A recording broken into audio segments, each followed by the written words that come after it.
Hold on. And that lasted 5 years. What made it in? Being a child, she told me at the time she had been with somebody that was a friend of mine previously. I couldn't see past it. So my idea of love, I put this like princess state on her. How could my princess be so vulnerable to this dragon? I probably wish I approached it a little differently and understand that everybody is human, but what I needed to see myself hadn't been broke down yet. Could you be with a woman that had been with your friend? It all depends. If I don't know him like that, baby. You understand what I'm saying? Like, now, these days, baby, you're a grown woman. What you did before me is not my business. And I tell everybody that Mrs. Whiteley is currently being curated, cooked up. You know what I'm saying? She's an air fryer, right?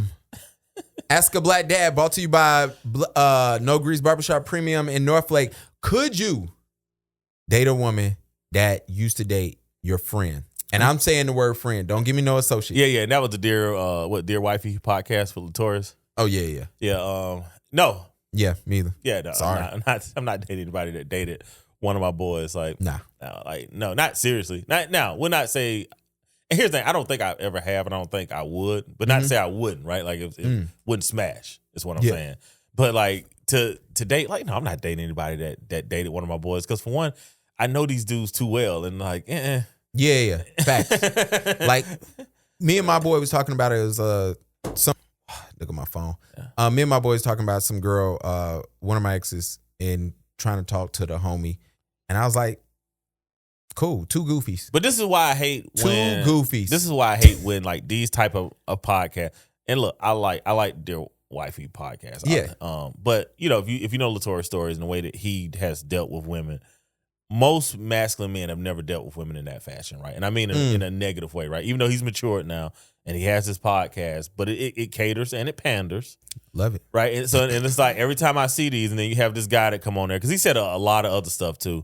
And it's like, you know, he's like, yo, she's getting cooked up right now. Like, yeah, I would, right? Like that's pandering. Because for one, it's not just me being with her, right? It's also me respecting my friendship with that guy. Absolutely. Right? And having a loyalty as a friend to that individual, right? Facts. And them also hopefully having a loyalty back to me, right? So it's more than just like, you know, I'm considering your past, right? It's one of those things where it's just like, well, no, like, you know, even if y'all not together, right? Like, you're married, right? But when you break up with somebody and you might not like that person, you don't want to see them with somebody that you know.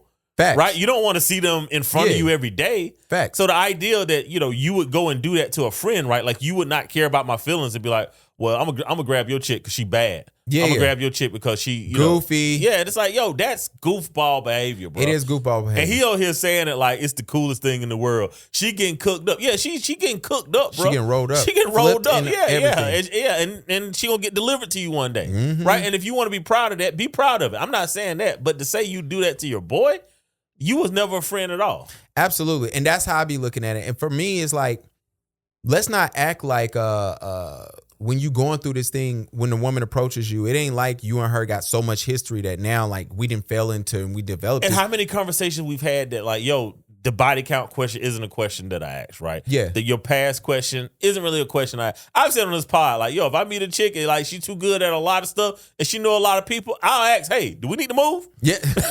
Yeah, and that's the other thing. Do you know how many? First of all, like everybody know me. If you dated me, you've dealt with me. We be talking about these niggas because I be laughing. Yeah, so I laugh. So my thing is, I'm never gonna talk to a girl that used to talk to my boy. Because I already know you. Yeah. If this is my boy, then I know you. I know you already. And so if I'm approaching you, I'm not approaching you on never. I've never seen a dude and be like, yo, I gotta be that nigga Eskimo brother. Come on. I gotta date his ex. I gotta date his ex. It's like, yo, because by the time I got to you, me and my boy had maybe spoken about you. Because at one point in time, you was just a girl he was trying to holler at. Exactly. And he gave up some information. And at some point in time, you was the girl that broke his heart.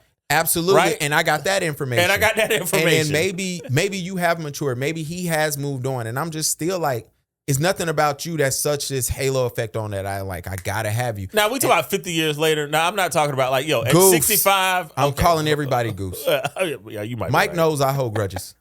Yeah, Gav do hold grudge. At 65, if you dated my boy at 22, I might not give a damn. All right. Yeah, because I can't get it up no more anyway. So I can't touch it. I'm still getting it up at 65. You bro. might have a Diddy pack. They talk about the Diddy pack in there. You ain't got to get a Diddy pack. Just go to the doctor. Doctor will prescribe you Cialis or Viagra. That was part of the Diddy pack. Hey, it was. Hey, man, they doing too much. They too horny. Too horny. Too horny.